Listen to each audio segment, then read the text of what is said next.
On that note, what challenges does a music manager face? Finding the money. Where does the money come from is probably the ultimate thing. And I think with the benefit of hindsight, now looking back, you've always got to think, where is the money going to come from? If I'm spending money to do something, be that start a band, be that start a podcast, be that start a YouTube channel, if you can say, I have this much money and it is going to cost this much money to do a thing, okay, that's fine, but where are you going to be a year after that? Where are you going to be a year after that? As unglamorous and unsexy as it is, there's got to be planning in everything music-based, because it is a business. It's cool, everybody's drinking beers, everyone's like, wow, this band's amazing. Where's the business? You have to think, where is the money?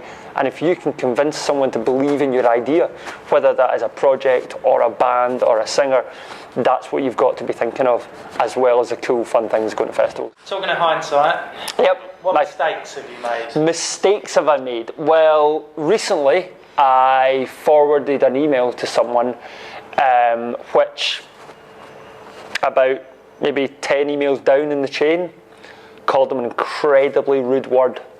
Who are the key people in the music industry that you deal with on a daily basis? That I deal with? Well, I suppose I still have quite strong links at radio, because that's obviously such a crucial part in the UK, especially of breaking a band. Radio is so vital. In other territories, not so much. In other territories, maybe in North America, it's spread out a lot more because there's different radio stations in different states and things, whereas here, if you are a sort of folk acoustic act, you need Radio 2's support. If you're a pop band, you need Radio 1's support. There are so many excellent bands who have got a decent enough following but haven't quite got the radio support they need or the MTV support they need, and it's just not happened for them because everything needs to click into place at the one time. So I guess key people at radio are like the music team at Radio 1, and I don't deal directly with them so much anymore because we have a radio plugger who's employed to do that.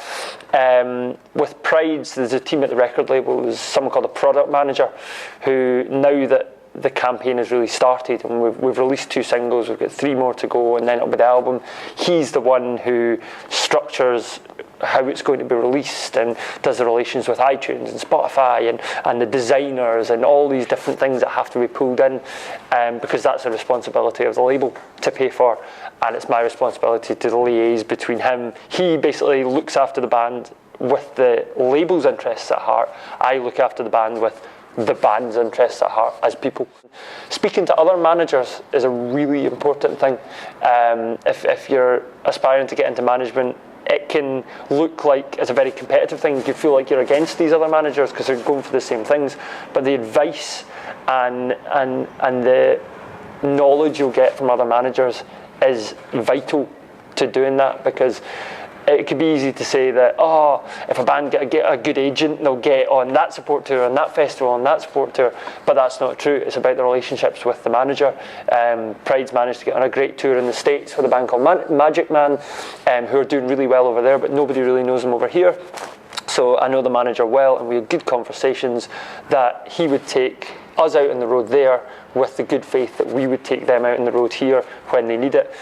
So it's things that, relationships like that can be absolutely vital, especially when you're starting out and you're on your own. They can seem like competition, but they will actually be your best friends and your biggest allies, and you never know who you might end up working with in the future. Excellent. What advice would you give to someone looking to get into management? If you're looking to get into it from the ground up, I would definitely find another source of income first for yourself, because you can work day in, day out, and some more established managers and experienced managers who I go for coffee with on a sort of quite regular basis tell me at one point you're going to get fired. It's just something. If you read people like Jazz Summers, who managed Culture Club and has his own company, Big Life, who look after London Grammar, and Chloe Howell and loads of other acts. If you read an autobiography like that, he's been fired about 8 or 9 times. It just happens. Even if I get Pride's ludicrously successful for the first album and the second album, maybe if they're playing arenas by the third album, they'll go, we just need something different, and you could be gone. How are you going to pay for that? Are the band going to pay for that? And the best piece of advice when you meet an act, even if they are your best friends, the situation I had, make sure you have a very clear remit of what they expect you to do, what you're going to do, and what they will pay for and what they will not pay for. Who, in your opinion, are the silent heroes in the music industry? Silent People heroes. we never hear about.